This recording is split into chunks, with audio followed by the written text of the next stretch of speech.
नाम वाला आदेश supreme court में हुए पेश। पहचान बताने पर लगी रोक। योगी की पुलिस को झटका, फरमान अटका।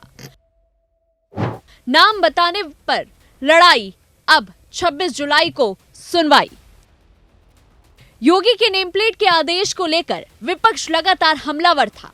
योगी ने क्या आदेश दिया, उसके मायने किसी ने समझने की कोशिश नहीं की, लेकिन उसके कई मायने निकालने विपक्ष ने पूरी जोर मेहनत की।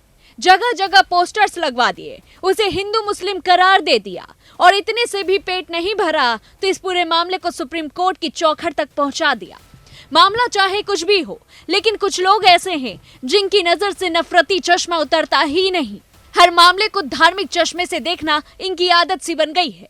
ऐसा ही हाल कुछ सीएम योगी के उस आदेश के बाद देखने को मिला जो पहचान बताने के लिए जारी किया गया था। नाम बताने का आदेश क्या जारी हुआ, ऐसा लग रहा था कि विपक्ष बौखला सा गया। इसे धर्म और राजनीति से जोड़कर रोटियां सेकने का काम कर रहा है। नाम को लेकर शुरू विवाद पर सियासत इस हद तक दिखाई दी कि मामला अब सुप्रीम कोर्ट तक पहुंच गया, जहां आज इस पूरे मामले को लेकर सुनवाई हुई। उत्तर प्रदेश में कांवड़ रूट पर नेम प्लेट लगाने के फैसले पर सुप्रीम कोर्ट ने रोक लगा दी है। नेम प्लेट विवाद पर सुप्रीम कोर्ट ने उत्तर प्रदेश, उत्तराखंड, दिल्ली और मध्य प्रदेश सरकार को नोटिस जारी किया और इस पर शुक्रवार तक जवाब देने को कहा। इस पूरे मामले में 26 जुलाई को अगली सुनवाई होगी। सुप्रीम कोर्ट को अंतरिम आदेश के तहत कहा गया है कि दुकानों पर मालिक और कर्मियों पर नाम लिखने का दबाव न डाला जाए। बता दें कि उत्तर प्रदेश सरकार के आदेश को सुप्रीम कोर्ट में NGO association for protection of civil rights की तरफ से चुनौती दी गई थी। अब इस पूरे मामले में जस्टिस ऋषिकेश राय और जस्टिस एसवीएन भट्टी की बेंच ने सुनवाई की। सुप्रीम कोर्ट ने कहा है कि ये प्रेस बयान है या आदेश। सीयू सिंह ने कहा कि यूपी प्रशासन दुकानदारों पर दबाव डाल रहा है कि वो अपने नाम और मोबाइल नंबर डिस्प्ले करे। कोई भी कानून पुलिस को ऐसा करने का अधिकार नहीं देता। पुलिस के पास केवल ये जांचने का अधिकार है कि किस तरह का खाना परोसा जा रहा है। कर्मचारी या मालिक का नाम अनिवार्य नहीं किया जा सकता। जस्टिस ऋषिकेश राय और जस्टिस एसवीएन भट्टी की बेंच में याचिकाकर्ता की ओर से सीनियर एडवोकेट अभिषेक मानु सिंधवी और वकील सीयू सिंह ने पक्ष रखा। याचिकाकर्ता की तरफ से कहा गया कि यूपी सरकार दुकानदारों पर दबाव डाल रही है कि वो अपने नाम और मोबाइल नंबर डिस्प्ले करे। ये सिर्फ ढाबा तक सीमित नहीं है, रेहड़ी वालों पर भी दबाव बनाया जा रहा है ताकि एक विशेष समुदाय का आर्थिक बहिष्कार किया जा सके। और इस पर सुप्रीम कोर्ट ने कहा कि ये स्वैच्छिक है, ये मैंडेटरी नहीं है। याचिकाकर्ता ने कहा कि ये विक्रेताओं के लिए आर्थिक मौत की तरह है।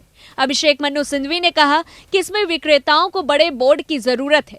इसमें सारी जानकारी साझा करनी होगी। अगर शुद्ध शाकाहारी होता तो समझ आती। इस पर सुप्रीम कोर्ट ने सवाल किया कि क्या सरकार ने इस बारे में कोई औपचारिक आदेश पास किया है। इस पर सिंधवी ने दलील दी कि सरकार इसे अप्रत्यक्ष रूप से इसे लागू कर रही है। पुलिस कमिश्नर ऐसे निर्देश जारी कर रहे हैं। सिंधवी ने कहा कि कांवड़ यात्रा तो सदियों से चली आ रही है, पहले इस तरह की बात नहीं थी। सुप्रीम कोर्ट ने याचिकाकर्ता के वकील अभिषेक मनु सिंधवी से कहा कि आपको हमें स्थिति को इस तरह से नहीं बताना चाहिए, जो जमीनी हकीकत है वही बताइए। इसके 3 आयाम हैं, सुरक्षा, मानक और धर्म निरपेक्षता। तीनों ही समान रूप से महत्वपूर्ण है। ये बात जस्टिस एसवीएन भट्टी ने कही। जब सिंधवी ने कहा कि ये पहचान का बहिष्कार है या आर्थिक बहिष्कार है, तो सिंधवी ने आगे कहा कि पहले मेरठ पुलिस और फिर मुजफ्फरनगर पुलिस ने नोटिस जारी किया। उन्होंने कहा कि मुजफ्फरनगर पुलिस ने तो बहुत चालाकी से स्वैच्छिक शब्द लिखा। वहीं वकील सीयू सिंह ने कहा कि रिपोर्टों से पता चला है कि नगर निगम ने निर्देश दिया है कि 2000 रुपए और 5000 रुपए का जुर्माना लगाया जाएगा। वहीं अभिषेक सिंधवी ने कहा कि हिंदुओं द्वारा चलाए जाने वाले बहुत से शुद्ध शाकाहारी रेस्टोरेंट हैं, लेकिन उनमें मुस्लिम कर्मचारी भी हो सकते हैं। क्या कोई कह सकता है कि मैं वहां जाकर खाना नहीं खाऊं, क्योंकि उसे खाने पर किसी न किसी तरह से उन लोगों का हाथ है। इस पर सुप्रीम कोर्ट ने कहा कि कांवड़ियां क्या सोचते हैं, उन्हें फूड किसी चुनिंदा दुकानदार से मिले। इस पर सिंघवी ने कहा कि सर, कांवड़िया पहली बार यात्रा तो कर नहीं रहे हैं, पहले से करते आए हैं। इस पर अदालत ने पूछा कि दूसरे पक्ष से क्या कोई पेश हो रहा है।